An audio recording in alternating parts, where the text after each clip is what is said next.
everyone. Welcome to Riverbend Therapy Chats. Today we're going to be talking about crucial conversations, how to have them, and why it's important that we have them. So let me get Jesse on here and we will start a conversation.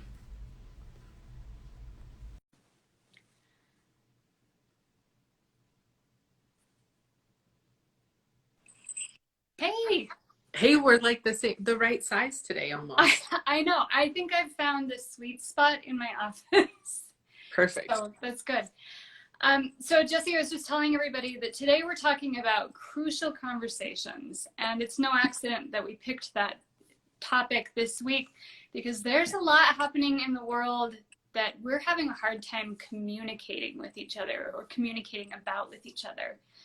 So today I wanted to talk about how we have those conversations in a way that increases and encourages dialogue, and reduces that defensiveness and that dehumanization that we see so often in these conversations. Yeah, I love the timeliness of this topic that we picked and that we're talking about, because I think this is going to extend in the coming months for us as we move into holidays where maybe we're spending more time with people. Hopefully we get to do those things, right? Right. But I think maybe even before we talk about how to have those conversations, I think it's important to talk about if we have them and how we decide if we do or don't have them. And so one of the things that I'm always thinking about when I'm about to potentially enter into a conversation that may or may not carry a big emotional toll, do I have the internal resources to do this right now? Do I have the ability to do this right now? Or has it been, a long day, a long week for me?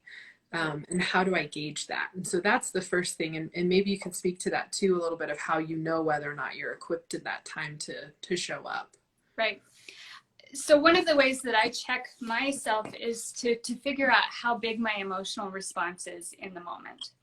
If I have read something or I see something or someone that I care about, whether that's a family relationship or a friend relationship, has said something, if I notice that I'm reacting but it feels like it's manageable, then I can think about whether I'm ready to engage.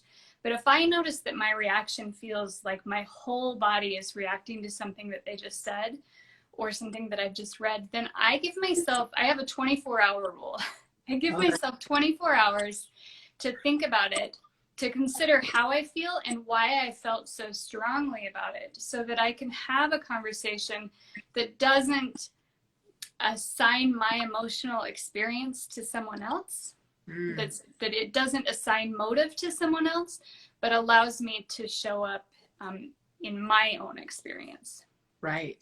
I love the idea of waiting until you're prepared and feeling like you can come to that. The words I like to use is like, can I come into this conversation clean, or am I still real hot? Am I running super heated about this thing? And I think that, as we're talking about this, some of these conversations don't always happen in person. They can be happening online right now, and comments on posts and things like that. And I love the idea of you don't have to respond immediately, and waiting until you can respond or have the conversation when what you're going to say and how you're going to say it is congruent for you is congruent for me in the person I want to be in the world and the values I want to live through in the world. Right.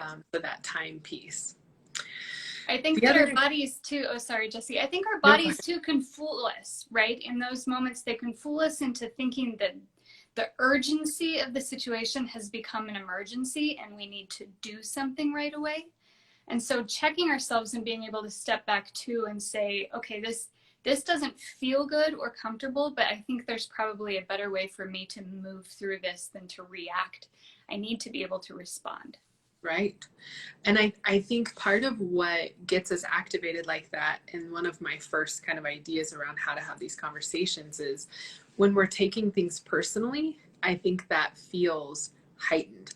And if I'm thinking that the comment that the person made or the conversation they want to engage in is directed at me or my identities, then it's going to be really hard for it not to be hot and not to feel pretty emergent, right? To use your words, as opposed to, you know, if we're debating on something that maybe we can find some middle ground on. Right. I like that idea too, because I think so often we see our identity as our ideas, or vice versa. Our ideas are identity. And so when somebody challenges our ideas, or we challenge someone else, it can feel very personal, like a personal attack. And so part of being able to move into a space where we can have crucial conversations is being able to separate that and think to ourselves, how many times in my life have I changed my mind about something and I'm still the same person, right? I still am the same person. And so can this idea be challenged without it impacting my personal identity? Right. And in that, I love how you're separating the idea of my ideas versus my identity, or a thing that's important to me versus my identity. Mm-hmm. And I think one of those ground rules, if you will, for healthy conversations or respectful conversations in this is, are you coming in open? And if the answer to that is no, I don't know that it's going to be a helpful conversation if you aren't able to come with openness. The other person's probably not going to be able to extend that either. Right. Yeah. So let's talk about what openness means. Yeah. What does that mean? And the reason that I'm asking, Jesse, is because sometimes, especially with the population that I work with in doing therapy, there's a tendency to think that if I'm open, that means that I have to be small. If I'm open, that means that I have to accept whatever's given to me. Or if I'm open, that means that I have to beat around the bush and come around in a different way without feeling like I have advocated for myself or been assertive. Yeah. And openness to me, when I think about that, openness doesn't mean I will accept or hold anything that's given to me. Openness means I'm willing to open the door, look through the window, stand at the gate, right? Whatever right. metaphor we want to land on. But it means I'm willing to come. And that's the most right now. It doesn't mean, yes, I'll let you convince me, or yes, I'll let you argue with me or demean me or patronize me. It just means I'm open to even engaging in this at all. Right. And I think when we know we can set up boundaries after that, that openness can feel a little bit safer. Right. So also going back to what you said at the beginning, right? Like, how do we decide if we're ready to engage in this or if it's something that we should engage in? Yeah. I think part of it is being able to know that the person that I'm going to engage with is willing to see me as a human, right? Like we have this problem right now, I'm talking generally about our society, of putting people in categories, where the idea becomes the group of people rather than people within this space. And so it's important that as we're thinking about, do I want to engage in this, we need to think, is this a relationship that is important enough for me to show up this way? And if it's not, is this something that I need to do? Am I going to be heard? Am I going to have some sort of influence here? And if the answer is no, we don't have to engage in everything all the time. Yeah. And I see also the flip side of that of, you know, as you're expressing, Brooke, is this relationship important enough that I want to show up authentically and bravely in this space? And then on the other side, I have experiences where I think this relationship is so important that I know this won't go well, so I'm not going to have the conversation so that I can prioritize the relationship over this difference in viewpoint. Yeah. And that's all of this feels very balanced and nuanced, right? And it has a lot to do with checking in with ourselves. Mm-hmm. And so I think there's this sense that we're talking about political conversations here, right? Probably.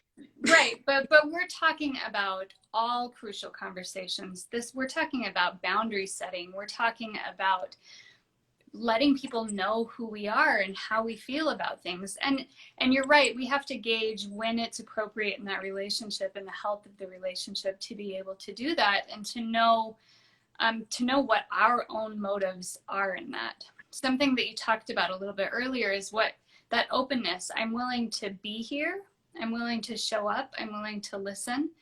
And I think that connects to that idea of, how do I show up with intellectual humility? How can I be confident and humble in this conversation at the same time?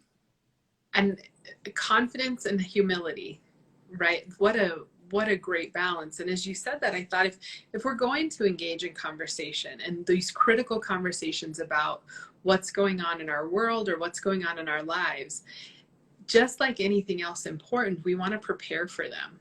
And reflection and meditation around, why do you think and feel and believe what you think, feel, and believe? Mm-hmm. Can you sit with yourself for a while first and say, do I believe this because it was offered to me and I grew up in a space of this understanding? Or is this something that's true and meaningful for me? And if so, why? If someone asked me, tell me why you think, feel, or believe that, what would my answer be? Mm-hmm. And that's some really good gritty work that's best done alone, privately, or in sacred, intimate relationships, or in therapy is a great place to do that. To prepare to feel confident about, I believe this because, and to be able to stand on that space. And then as you bring in the idea of humility, how often are we brave enough to say, now that I have new information, I think I was thinking about that the wrong way. I didn't know that, or you shared that with me and I didn't have any idea that's what was going on. Let me look at it more. Right. And that the question, right? Help me understand this from your perspective. I am only seeing this through my own lens, my own experience. Can you help me understand it through your perspective, through your life? That right there raises dialogue and reduces defensiveness, right? When I come to you and say, Jesse, I don't understand why you think that way. Why do you keep saying that? You've stopped listening to me, right? You're done with the conversation. That's right. And it's interesting because I keep thinking about the idea that when someone genuinely and curiously wants to know about us, help me know how you came to that. That's so interesting. I've never heard something like that. Tell me. Mm-hmm. That's such a more gentle approach that invites dialogue, as you said, simply from curiosity. And I think we're primed right now to be aggressive in the way that we talk about what we believe. And it almost creates conversations that look like me waiting for your sentence to end so I can answer instead of me listening to what you're actually saying. Right. Because we're in that defensive mode when we are listening just to have the next right thing to say. Right. We're not listening to what's under it. I keep thinking about how we come to that place of shared meaning, right? And how important that is in these crucial conversations. To be able to separate ourselves, the identity and the ideas, but then also to be able to ask those open-ended questions. Tell me about why this matters to you. Help me understand your perspective. All of those questions are so important to get to that shared meaning. How is this important to both of us, even if we're looking at it through different lenses? Right. I think about kind of where's our common denominator, right? Like where can we land that we both have some space? And that might be a really, really base foundational space of we're both humans. Mm-hmm. And we might only be able to meet there. But it's, it's interesting because we only get fired up around things that significantly land in us, right? Like it's big in our heart. So it makes us, want to have these experiences around it.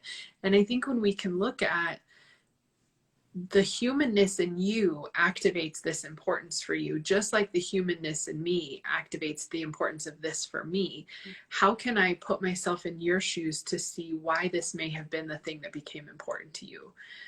And then asking those questions of help me understand. And you and I both have the idea, I think, that when we know someone's story, it's hard to not have compassion.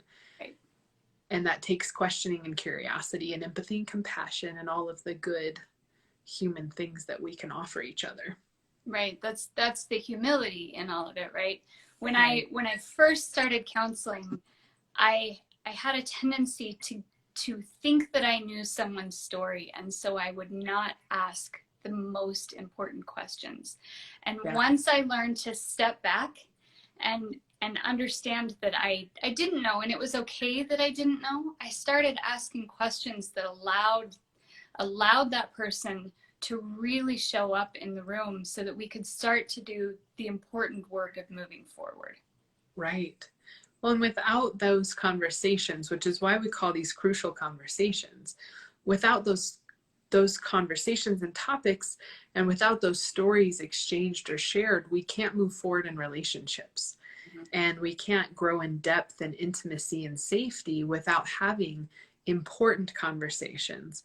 And while we do that, helping us activate our own mechanisms for safety and regulation and curiosity and confidence and humility allows us to do that work of creating good, healthy relationships that are based on honesty and truth and shared experience, regardless of ideas, to Right. separate out, like you talked about earlier. Right. And we're coming to the end, but I keep thinking about, I told you, I give myself 24 hours. If I'm feeling really activated, I give myself 24 hours so that I don't say something I'll regret, and so that I can say what I really need to say. But as I'm thinking about this through the conversation, Jessie, during those 24 hours, I'm asking myself those same curious questions. What does this mean to me? Why does it feel so important? Help me understand, right? What in my life is how am I looking at this? What's the experience that is informing my reaction to this? And so being able to be curious about our own experience so that we can move into that crucial conversation and be curious about someone else's. Yeah. When we don't understand our own, we have Right. a very hard time opening up to someone else's. Yeah. And again, finding safe space for that. And in my own journey around self-reflection, I often found that in the therapist office because it was a space for me to gently explore, maybe change the next week, change back the following week, Right. and go a whole new place the next one. And that work of self-growth allows us to boldly walk into those experiences with other people. Mm-hmm. But it is okay to first, it's not only okay, it's a really good idea to first pour into yourself and ask those same questions in a space that feels safe and viable to that. Yeah. So as we end tonight, tell me what are a couple questions that you ask yourself before you head into one of those crucial conversations? So my very first prime one is, do I want to do this? Mm-hmm. And that's laced with the relationship thing we talked about, my internal emotional resources, timing, all those things. Do I even want to do it? And if I do want to do it, do I feel solid about this experience being helpful for both of us? Mm-hmm. And if I don't, then what more information do I need from myself, from someone else, to be able to bolster myself and my experience in that conversation so that it can be life-giving for everyone involved? Yeah. How about for you? I love that. So I always ask myself, what do I need to hear that would change my mind about my opinion? Right? Because it opens me up to this idea that I'm not always right. As much as I'd like to believe, I'm not always right. And so asking the question, what would I need to be able to change my mind about this, helps me to listen a little bit better. Yeah. And then the other question that I ask is, what is the outcome? What do I hope I will gain from this? And I heard that in the same, you asked almost the same question, but when this conversation is over, am I trying to convince? Am I trying to compel? Because if that's what I'm trying to do, it's not the right time for me to have the conversation. But if I am trying to understand, if I'm trying to be curious, then it's time for me to engage. Then I'm ready. Yeah, I love that. Yeah. I love these questions. We should write them down somewhere. I know. Well, hopefully somebody is. Let me write this down and send it to us. As always, Jessie, it is a pleasure. Jessie is running right now our Reclaiming Your Body group, which we will be running again at the beginning of the year. Yeah. We also have a postpartum group, and we have a women's empowerment group that will be starting at the first of the year as well. So if you're interested in any of those, you can always fill out an interest form at riverbendcolorado.com. We'd love to hear from you. Thanks, Jesse. Thanks, Brooke. Talk to you soon. All right. Bye-bye. Bye.